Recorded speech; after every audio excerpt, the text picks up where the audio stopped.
क्या गया। आपका जोश और उत्साह देख के लग रहा है कि राजस्थान को ही फतेह नहीं करेंगे। आने वाले समय के अंदर दिल्ली में भी तेजाजी महाराज का जयकारा इसी तरह गूंजता रहेगा। ये जोश शेखावाटी के नौजवान और किसान, और सबसे बड़ी बात कि माताएं बहनें हजारों की तादाद के अंदर यहां पे वीर तेजाजी महाराज के कार्यक्रम को सफल बनाने के लिए पधारी। मेरे छोटे भाई इस कार्यक्रम के अंदर पिछले 15 दिनों से कंधे से कंधा मिला के लड़ाई संघर्ष कर रहे हैं कि कार्यक्रम सफल हो, देश के बड़े कार्यक्रमों में शुमार हो। मुझे कहते हुए हर्ष हो रहा है कि मारवाड़ की धरती से तेजाजी महाराज चल के शेखावाटी की धरती पे आ गए हैं। ये नजारा मुझे यहां पे नजर आ रहा है। भाइयों, यह संख्या कोई हजारों के अंदर नहीं है और संख्या हर कोई नाप भी नहीं सकता। सुबह से ये जो मेला चल रहा है, मुझे खूड़ से यहां पहुंचने के अंदर 1.5 घंटा लगा। 2 लाख लोग तो वापस निकल गए और 1.5-2 लाख लोग यहां अभी भी रात को 1 बजे इस कार्यक्रम के अंदर उपस्थित है। यह तय है कि आने वाला समय राजस्थान के अंदर तेजाजी के भक्तों का है। सत्ता पे कब्जा करने से हमें कोई रोक नहीं सकता। यह नजारा मुझे यहां पे नजर आ रहा है।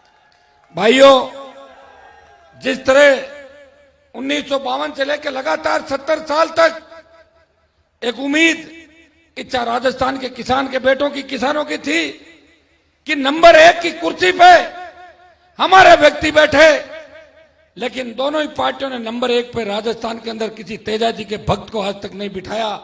यह जो ज्वालामुखी इस सीकर की धरती से जो चिंगारी उठी है, मैं विश्वास दिलाता हूं कि हनुमान बेनीवाल इस किसान कौम का जब पसीना बहेगा, मां खून देके भी इस कौम की रक्षा करेगा, हमेशा तत्पर रहेगा। भाइयों, सीकर से जब 2018 के अंदर सीकर में रेला किया था, तब मैंने कहा था कि सत्ता का रास्ता सीकर से होकर गुजरता है। थोड़ा समय जरूर लग जाएगा, लेकिन रास्ता सीकर की धरती से होकर जयपुर की तरफ जाएगा। यह तय आप लोगों ने कर दिया। सीकर जिले के अंदर भी, चूंकि आज ये राजनीतिक मंच नहीं है, लेकिन मैं अगर आया हूं और थोड़ी बहुत राजनीतिक बात नहीं करके जाऊंगा तो मतलब क्या रह जाएगा आने का। इसलिए मैं एक ही संदेश देके जा रहा हूं आपको। जिस तरह वीर तेजाजी महाराज ने आज से 1000 साल पहले गायों की रक्षा करते हुए अपने प्राण न्यौछावर कर दिए। पार्टियों के लोग तो आज गौ माता के वो बन रहे हैं कि भाई हम ही गाय का ठेका ले रखा है, लेकिन तेजाजी महाराज ने 1000 साल पहले जब बलिदान दिया था, तब भारतीय जनता पार्टी और कांग्रेस नहीं थी इस देश और प्रदेश के अंदर। उन्होंने गुजरी की गाय बचाने के लिए लड़ाई लड़ी, लोगों को हराया, बदमाशों को, डाकुओं को, और अपना वचन निभाने के खातिर, जिस तरह भगवान श्री राम ने वचन के खातिर एक लंबी लड़ाई लड़के वनवास भोगा, उसी तरह वीर तेजाजी महाराज ने अपने प्राण न्यौछावर कर दिए। और वो मैं उसी कौम से आता हूं जिस कौम से वीर तेजाजी महाराज आते थे। ये जो सीकर के अंदर ये लाखों का सैलाब है, इनकी रगों में भी वही खून दौड़ रहा है जो तेजाजी महाराज की रगों के अंदर दौड़ रहा था। भाइयों, उठो, अपनी ताकत को पहचानो। आज आपका और हमारा कोई भी नहीं है। इस कोरोना के अंदर आपने देखा होगा कि किस तरह लाखों भाई हमें छोड़ के चले गए। ऑक्सीजन के लिए, रेमडेसिविर इंजेक्शन के लिए, वेंटिलेटर के लिए और आईसीयू के लिए नेताओं के फोन बंद थे। दिल्ली की सरकार राजस्थान की सरकार पर ठीकरा फोड़ रही थी और गहलोत दिल्ली पर ठीकरा फोड़ रहा था। और मर कौन रहे थे? हमारे भाई, छोटे भाई और हमारे बुजुर्ग एक एक करके दम तोड़ रहे थे। ऐसा नजारा शायद वर्षों बाद पहली बार इस प्रदेश और देश की जनता ने देखा, भोगा। सरकार नाम की चीज नहीं है। अगर आपकी सरकार होती राजस्थान के अंदर, आपकी सरकार देश के अंदर होती, तो इस तरह भाइयों को दम तोड़ते हुए सरकार नहीं देखती और सरकार अपने ऊपर लेती कि हम दोषी हैं।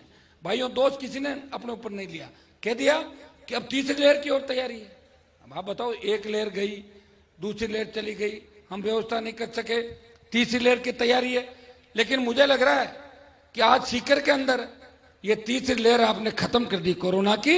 अब ये कोरोना देश के अंदर भाग जाएगा, क्योंकि तेजाजी महाराज के आशीर्वाद से अभी जो मेला भरा है सीकर, केएसपी साहब का टेलीफोन आया था रास्ते के अंदर, कह रहे थे कि 7:30-8 बजे हनुमान जी भीड़ भाड़ कम थी।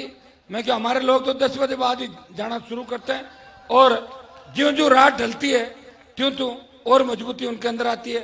अभी रास्ते में फोन आया, बोले 20-30 हजार संख्या है। मैंने कहा पुलिस 20-30 हजार कह रही है तो 5-7 गुना जोड़ लो उसके अंदर, 1.5-2 लाख की संख्या तो अभी भी होगी, और 1.5-2 लाख लोग मुझे रास्ते के अंदर जाते हुए मिले थे। भाइयों, खरनाल के अंदर जो मेला इस बार नहीं भरा, पिछली बार भी नहीं भरा, मुझे इस बात का गम नहीं है कि खरनाल से ज्यादा बड़ा मेला सीकर की धरती पे भर गया और देश के अंदर संदेश चला गया। मैंने ओंकार जी बड़े दुखी हो रहे थे कि हनुमान जी आपको आना है। मैंने कहा तेजा जी के नाम से तो मैं कहीं भी चला जाऊं। विधानसभा के अंदर भी 2008 में सबसे पहले शुरुआत मैंने ही करी थी, तब तेजा जी के भक्तों ने अपनी ताकत को पहचाना सब जगह, और भी विधायक तेजा जी के जयकारे लगाने शुरू हुए। भाइयों, जिस धरती से मैं आता हूं, हमारे जहां 60 साल लोगों ने वोट लिए, कभी तेजा जी की जय नहीं बोली उन्होंने, और ने तेजा जी का जयकारा आगे लेके मैं विधानसभा में लाया और देश की लोकसभा के अंदर पहुंचा, तो मैंने मेरी शपथ के बाद तेजा जी महाराज की जय बोली। तो मुझे साउथ के, नॉर्थ ईस्ट के कई सांसदों ने कहा कि तेजा जी महाराज कौन थे। मैंने कहा राजस्थान में तो तेजा जी महाराज जी थे, बाकी तो ठीक ठाक मामला था। और ये सही बात है, क्योंकि ज्यादातर लोग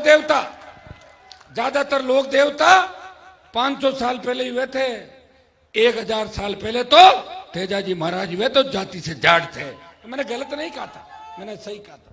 भाइयों, लंबी चौड़ी बात नहीं कहूंगा। अभी मैं ओंकार जी को पूछ रहा था किन किन नेताओं ने क्या घोषणा करी। ये कहते हमारे एमपी साहब भी आए थे बाबा जी, उन्होंने भी जिम बनाने की घोषणा करी। तो बाबा जी अगर जिम बनाएंगे तो ये जो लोग बैठे हैं इनमें नागौर जिले के भी काफी लोग होंगे, है कि नहीं है नागौर के लोग? हाँ, बहुत ज्यादा है। देखो, अल्लाह जोर से है, इसका मतलब नावा और ढीलवड़ा और लाडनू से काफी तादाद के अंदर लोग आगे ना। कुचामण तो आपका लोसल का लगता ही बेल्ट है, सारा शेखावाटी का लगता बेल्ट है सारा। तो मैं ओंकार जी को विश्वास दिलाना चाहता हूं, जितना पैसा बाबा जी लगाए उतना पैसा मैं सांसद नागौर का हूं, लेकिन यहां तेजा जी के नाम से दे दूंगा मैं अलग से। ये मेरे सांसद कोष से दूंगा। अब आप अभी सांसद कोष तो वैसे मोदी जी ने खत्म कर दिया 2 साल से, पता है आपको, लेकिन चालू करा दूंगा।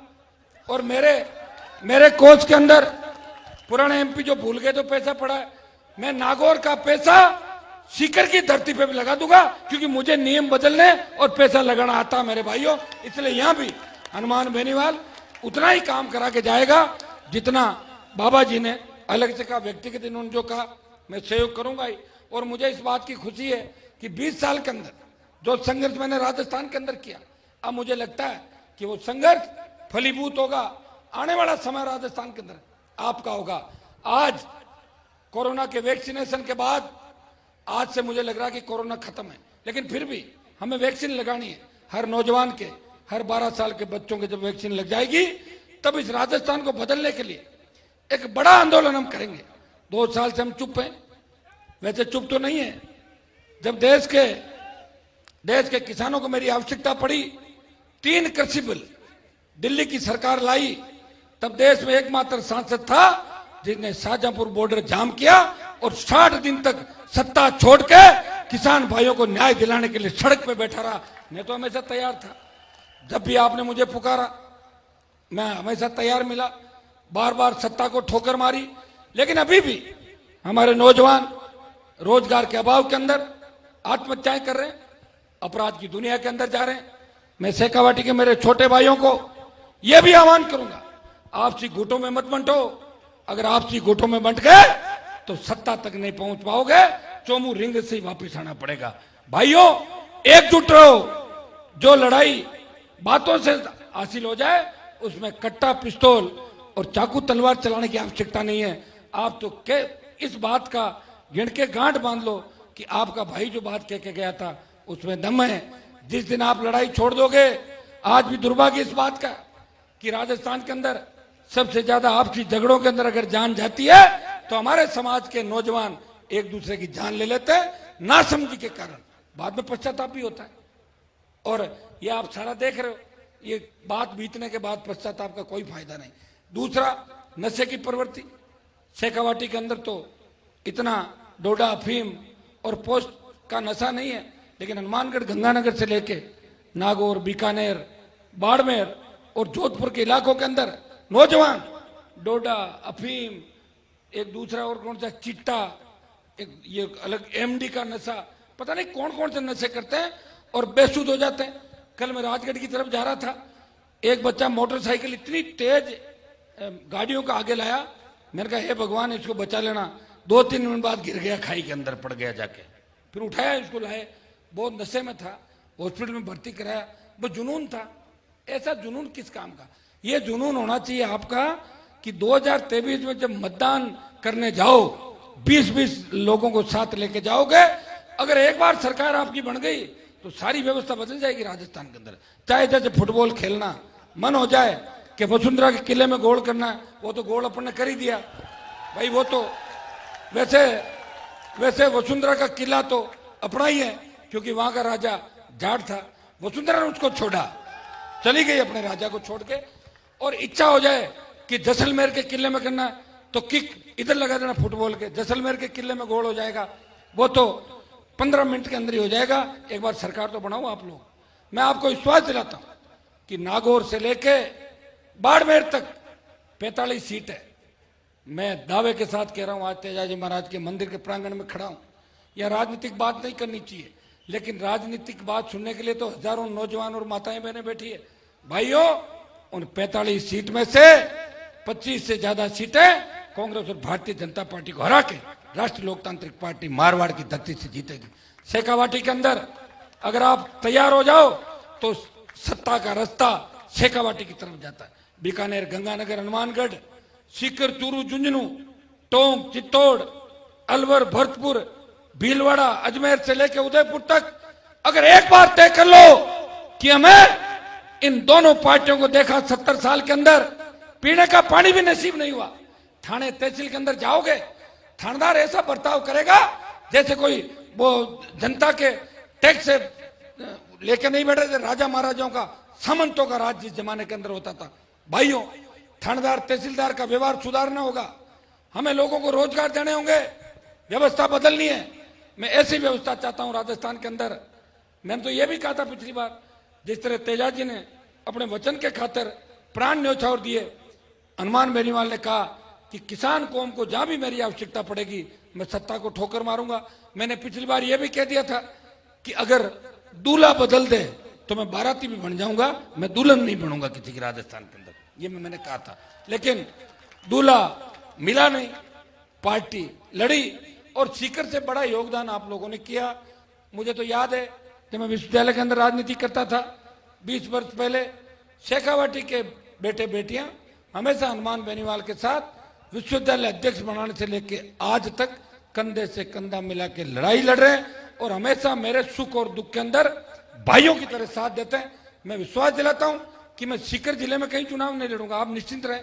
कई नेताओं के जब मैं उनके इलाके से गुजरता हूं तो ब्लड प्रेशर ऊपर नीचे होते हैं, हनुमान जी उधर क्या कर रहे हैं। मैं चुनाव नहीं लड़ूंगा सीकर से, लेकिन मैं ऐसी व्यवस्था चाहता हूं कि जहां रोजगार की गारंटी हो। आप डिग्री लो, रोजगार की गारंटी हो। किसान जिसपे 1 लाख करोड़ का कर्जा है वो कर्जा माफ करे सरकार। वो कर्जा कौन माफ करेगा? कांग्रेस की सरकार थी, राहुल गांधी बोले कि सरकार आएगी तो कर्जा माफ कर देंगे। कर दिया क्या कर्जा माफ? कर्जा माफ किया था।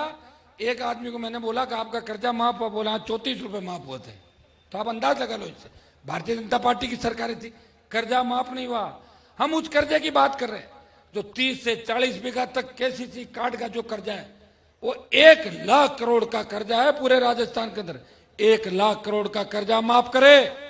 जब धन्ना सेठों का दिल्ली में 15 साल में कांग्रेस और भारतीय जनता पार्टी की सरकारों ने 3 लाख करोड़ का कर्जा माफ किया, तो राजस्थान के अंदर भी 1 लाख करोड़ का किसानों का कर्जा माफ होना चाहिए। दूसरी हमारी मांग थी कि फ्री बिजली मिले किसान को। राजस्थान बिजली उत्पादन के अंदर विंड एनर्जी, सोलर एनर्जी के बाद और हमारे जितने भी बिजली उत्पादन के सेंटर है वो सब जो कर रहे हैं, उससे हम शीघ्र ही 1 नंबर पर आ जाएंगे देश के अंदर। तो भाइयों, जो प्रदेश बिजली उत्पादन में आत्मनिर्भर हो जाए, वहां किसान को फ्री बिजली क्यों नहीं मिले? कई स्टेट में फ्री बिजली मिल रही है और ज्यादा रेवेन्यू का लॉस नहीं होगा। 10,000 करोड़ रुपए अतिरिक्त रेवेन्यू देना पड़ेगा। 30,000 करोड़ तो सरकार दारू से कमाती है 1 साल के अंदर, तो 10,000 करोड़ रुपए किसानों को मुफ्त बिजली की सरकार घोषणा करे, पूरी बिजली फ्री मिले। हमने कहा टोल मुक्त राजस्थान हो। वैसे सीकर में आपने टोल फ्री कर रखे हैं 2-3-4 जगह, बड़े बड़े टोल। मैंने भी जोधपुर, नागौर में आसपास करवाए, बचे हुए और कराने की कोशिश कर रहा हूं, जहां भी मौका लगता है करवा देता हूं टोल बंद। भाइयों, मैं इस तरह टोल बंद कराएं, मुकदमे दर्ज हो, बच्चे परेशान होते हैं, कब चालू हो जाए, कब पुलिस आ जाए, हमें भिड़ना पड़े। हम चाहते हैं कि टोल मुक्त राजस्थान हो। मैंने देश की सबसे बड़ी पंचायत के अंदर बोला कि भाई टोल मुक्त होना चाहिए, तो गडकरी जी बोले कि टोल मुक्त नहीं होगा। तो मैंने कहा मत करो, मेरा मौका लगा जब तुम्हें कर दूंगा, अब तुम्हारा मौका, भाई नहीं, मैं आवाज तो उठा सकता हूँ। बोले नहीं नहीं, टोल से ये होता है। मैंने कहा होगा कुछ भी नहीं, टोल से आप लोग घर बैठ जाओगे। भाइयों, बेरोजगारी भत्ता, दोनों पार्टियों को हमारी हुंकार रैलियों ने याद दिलाया। 4 लाख पद खाली पड़े, कानून का राज नहीं। हम ऐसी व्यवस्था चाहते हैं कि रात को 12 बजे भी हमारी बहन बेटियां सड़क पर निकले, मजा ले, कोई सामने देख ले। ऐसा राजस्थान हनुमान बेनीवाल आपके सहयोग से चाहता। भाइयों, लंबी चौड़ी बात नहीं कहूंगा, एक ही आह्वान करूंगा, नौजवान मेरे छोटे भाई भगत सिंह की भूमिका के अंदर चले। आप लोग ये छोड़ दें कि परिणाम क्या होगा। अगर भगत सिंह ये सोचते कि मुझे फांसी हो जाएगी तो मैं सत्ता का सुख कैसे भोगूंगा, उन्होंने कहा मुझे फांसी हो जाए, इस बात का गम नहीं, भारत माता गुलामी की बेड़ियों से मुक्त हो जाएगी और भगत सिंह इतिहास के अंदर याद रहेंगे। तो नौजवानों, आप भगत सिंह की भूमिका के अंदर चलो। परिणाम कुछ भी हो, कांग्रेस और भारतीय जनता पार्टी को देश के अंदर बता दो कि राजस्थान एक नए निर्माण के दौर पे हमारी माताएं बहनें झांसी की रानी लक्ष्मीबाई बनके इस भ्रष्टाचार का खात्मा करने के लिए इस राजस्थान में हमारे साथ निकल पड़ी है। मैं आपको विश्वास दिलाता हूं कि जोधपुर से बड़ी रैली की घोषणा जल्दी करेंगे। एक बार सही समय आ जाए और जल्दी आ जाएगा। जोधपुर के बाद मेवाड़ और अब के बाद एक रेला चूरू में भी करना जरूरी है, क्योंकि चूरू के अंदर हमारे भाई अभी राजनीतिक रूप से सो रहे हैं, जगे हुए नहीं है। एक रेला चूरू में करेंगे, हनुमानगढ़ गंगानगर होते हुए, फिर हम राजधानी कूच करेंगे, आवश्यकता पड़ी दिल्ली कूच करेंगे। तीनों किसानों के जो काले कानून है वो दिल्ली की सरकार वापस ले। मुझे कल कोई पूछ रहा था कि सरकार ने बिल वापस नहीं लिए, तो मैंने कहा लागू भी तो नहीं किया, डर गई सरकार देश की, कहां किए लागू। प्रधानमंत्री जी ये घोषणा कराई लोकसभा में कि अभी बिल सस्पेंड किए जाते हैं, ये तो घोषणा करवा दी हम लोगों ने। और विश्वास रखो कि बिल वापस लेने पड़ेंगे, क्योंकि हनुमान जी महाराज तो आपको पता है कि हनुमान जी के नाम की तांती मारने से भूत प्रेत भाग जाते हैं। मैं तो हनुमान खुद मेरा नाम है, तो ये तो कोई मोदी जी टिकेंगे और कोई गहलोत टिकेगा। आप लोग ही दिल्ली की ओर कूच करोगे, राजस्थान की सत्ता पे आपका कब्जा होगा। तब भाइयों, एक बार राज का आनंद अगर आप लोगों ने ले लिया तो फिर कई लोग मुझे कहते हैं कि आपके लोग कौन सा राज बना सकते हैं। तो मैंने कहा चाहे लोक दल आया, चाहे जनता दल आया, चाहे आरएलपी आई, लाए किसान के बेटे ही थे, दूसरे राजस्थान के अंदर नहीं ले पाए। ये हम लोग ही हैं तो इस राजस्थान को बदलने का प्रयास करते हैं, हम लोग ही हैं जो हर व्यक्ति की मदद करते हैं। देश की सीमाएं अगर सुरक्षित है तो शेखावाटी के किसान के बेटों की वजह से सुरक्षित है, मारवाड़ के, हरियाणा, उत्तर प्रदेश के किसान के बेटों की वजह से सुरक्षित है। 62, 65, 71 और कारगिल की लड़ाई के अंदर सबसे ज्यादा शहादत दी तो मेरी कौम के नौजवानों ने सबसे ज्यादा शहादत दी। भाइयों, जब ओलंपिक होता है, एशियाड होता है, विश्व कप होता है, देश की लोकसभा के अंदर हम सेंट्रल हॉल में बैठते थे जब अभी चल रहा था ओलंपिक, तब एक ही बात एमपी आपस में करते थे, पदक कब आएगा। मैंने कहा पदक तो हमारे वाले ही लाएंगे, बाकी नहीं आएगा किसी से। और पदक हमारे ही बच्चे लेके आए, चाहे हरियाणा के बच्चे थे, चाहे पंजाब, उत्तर प्रदेश, राजस्थान के थे। राजस्थान में खेलों के प्रति सरकार की भावना ठीक नहीं है। ग्रामीण प्रतिभाओं को तराशने के लिए नई खेल नीति की आवश्यकता है। कौन बनाएगा नई खेल नीति, कौन आपको रोजगार देगा, कौन चिंता करेगा? क्योंकि जो सत्ता के अंदर बैठे हैं वो सत्ता के दलाल हैं, मुखौटे बदलते हैं। आपने देखा कल विधानसभा अध्यक्ष बोला कि विधानसभा अनिश्चित काल के लिए स्थगित की जाती है और आज कह दिया कि वापस बुलाई जाती है। अब देख लिया आपने अंदाज कि किस तरह थूक के चाटने की आदत इन सरकारों की पड़ गई। भाइयों उठो, अपनी ताकत को पहचानो। और जब तक कई लोग हमारे कांग्रेस पार्टी के अंदर बैठे लोग कहते हैं कि भाई साहब हम कांग्रेस में अभी काम निकाल लें क्या? मैंने कहा निकाल लो, चार्ज ट्रांसफर करा लो, फाइल चेंज करा लो और जैसे ही मौका लगे कूद के इधर आ जाना।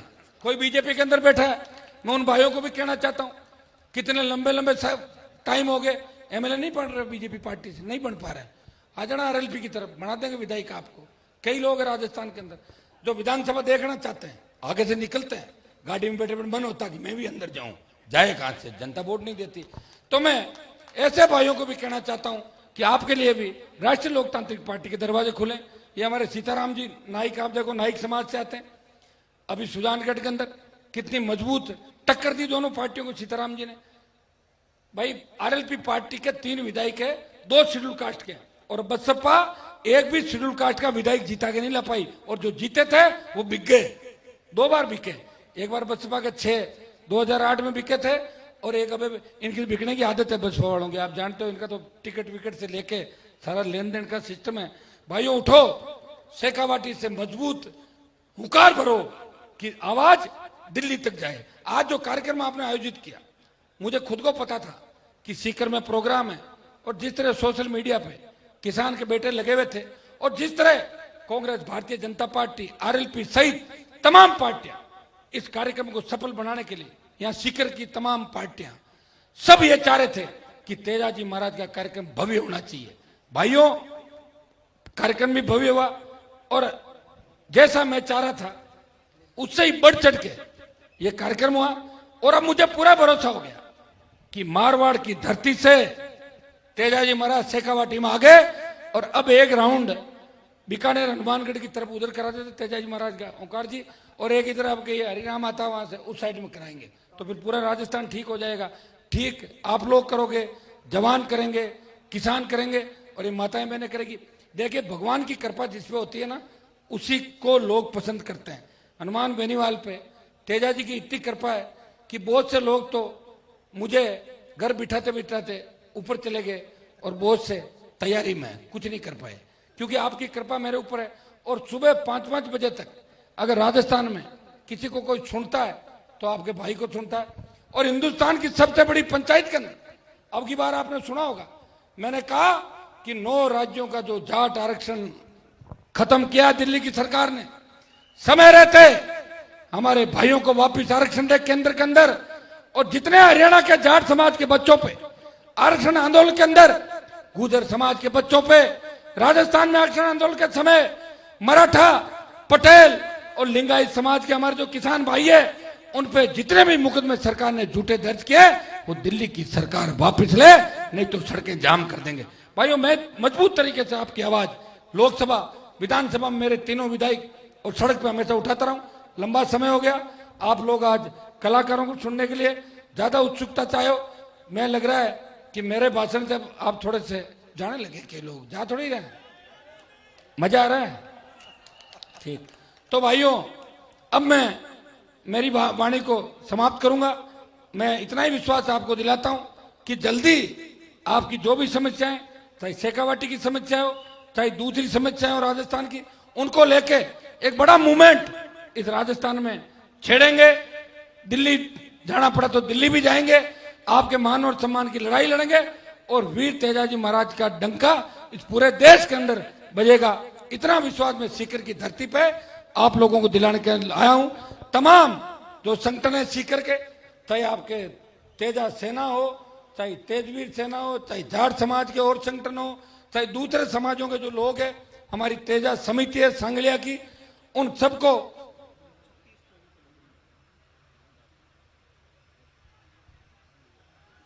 ओमदास जी महाराज का भी टेलीफोन आया था कि मुझे यहाँ आना है। तो मैंने कहा महाराज जी आप परेशान मत हो, मैं तो यहाँ आ जाऊंगा, लेकिन आप इधर आ जाओ ना, हमारी तरफ काफी काम सोल हो जाए। शेखावाटी कोशिश कर रहे हैं, मैं तो कहता हूँ ओमदास जी महाराज, ओंकार जी वो जिम्मेदारी देके जा रहा हूं मैं, करना है उनको। क्योंकि भाइयों अब समय ज्यादा नहीं रहा, 2 साल हम लड़ाई लड़ेंगे और 2023 के अंदर आप लोग सत्ता के शिखर पे होंगे। जो 1 बजे तक रात को इंतजार करते हैं वही व्यवस्थाएं बदलते हैं, और व्यवस्था बदलने के लिए आप तैयार हो। बाड़मेर से लेकर धौलपुर और डूंगरपुर से लेकर गंगानगर तक किसान के बेटों ने तय कर लिया है कि सत्ता हमारे हाथ में होनी चाहिए। लोकतंत्र के अंदर 2 ही व्यक्तियों की जीत होती है, या तो कलम की ताकत हो, अपने लोगों का भला कर दो, या जनता की ताकत हो, सरकारों को झुका दो। कलम की ताकत आई नहीं और जनता की ताकत कोरोना की वजह से कमजोर पड़ गई। लेकिन आज जो शेखावाटी के अंदर आपने करवट ली है, इसका मैसेज पूरे देश के अंदर जाएगा कि शेखावाटी का नौजवान, शेखावाटी का किसान और शेखावाटी की माताएं बहनें इस आजादी की दूसरी लड़ाई के अंदर कंधे से कंधा मिला के इस व्यवस्था परिवर्तन करने के लिए तैयार खड़े हैं। मैं विश्वास दिलाता हूं कि मैं हमेशा आपके बीच रहा, आगे भी बीच रहूंगा। मंदिर निर्माण में सभी साथी ज्यादा से ज्यादा योगदान करें और देश का सबसे भव्य व ऐतिहासिक मंदिर बने। वैसे जो जो मंदिर बनेगा त्यों त्यों सरकार नजदीक आ जाएगी, और सरकार अगर बन गई तो फिर आपको कुछ कहने की आवश्यकता नहीं, अपना आप रातों रात तैयार हो जाएगा सारा राजस्थान के अंदर। जहां मंदिर चाहोगे मंदिर, और जहां जैसा चाहोगे सब चीजें मिलेगी। उसके लिए सरकार जरूरी है, और सरकार बनाने के लिए हमें तेजाजी महाराज के मंदिर और इस तरह के भव्य जागरण, राजनीतिक बिना सारे राजनेताओं को। मुझे इस कार्यक्रम की एक बात यह भी अच्छी लगी कि कोई राजनीतिक मंच नहीं रखा आप लोगों ने, और सब नेताओं को बुलाया। और मुझे खुशी है कि सारी पार्टियों के नेता आए, और आपने खिलाड़ियों का भी भाई, और 36 कौम के लोग आए। 36 कौम के लोग तो वैसे ही हमसे राजी हैं, क्योंकि जब देश को आजाद कराया, जब जागीरदारी प्रथा थी, बूथ तक पकड़ के किसी को ले गए, तो जाटों के बच्चे ही थे जो वोट दिलाने के लिए पहली बार सारे भाइयों को लेके गए। लेकिन हमारे बीच में नेताओं ने उस चीज को भूल गए। नेता लोग 20-30 साल से आराम करते रहे, अपना बिजनेस करते रहे, व्यापारी बन गए किसान कौम के नेता। व्यापारी बनने से धीरे धीरे दूसरी जातियां हमें छोड़ के चली गई। भाइयों उठो, मेरे जैसा लड़ाका दोबारा आपको नहीं मिलेगा जो 100% शुद्ध है, जो 24 कैरेट सोने की तरह है। काजल की कोठरी में रहते हुए हनुमान बेनीवाल पे कोई उंगली नहीं उठा सकता, और मैं जिसके पीछे पड़ा उसको उसकी नानी राजस्थान के अंदर याद दिला दी, ये आप अच्छी तरीके से जानते हो। इसलिए लोग मेरे सामने निकलते हॉर्न बजा के निकलते हैं कि हनुमान जी वाला इलाका आ गया। आप सब लोग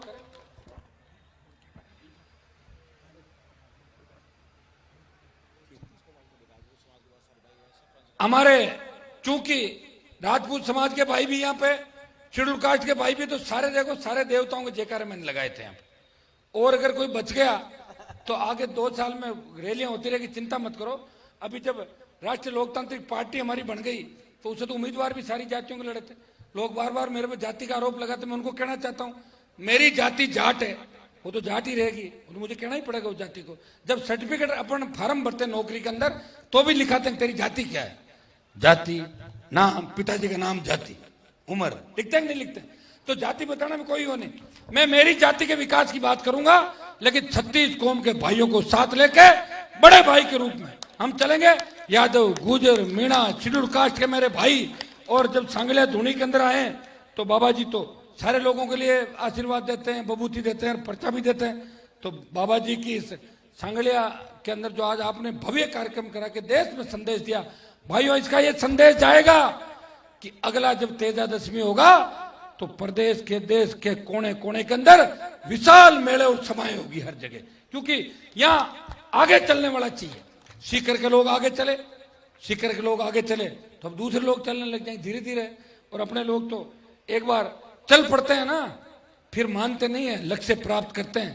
बस आगे उनको धोखा देने वाला आदमी नहीं चाहिए, उनको भरोसे वाला आदमी चाहिए। मैं विश्वास दिलाता हूं कि हनुमान बेनीवाल इस किसान कौम को धोखा नहीं देगा, नए राजस्थान का निर्माण करेगा और सबको साथ लेके चलेगा, सत्ता के शिखर पे किसानों को बिठाएगा। यह मैं आपको विश्वास दिला के जा रहा हूं।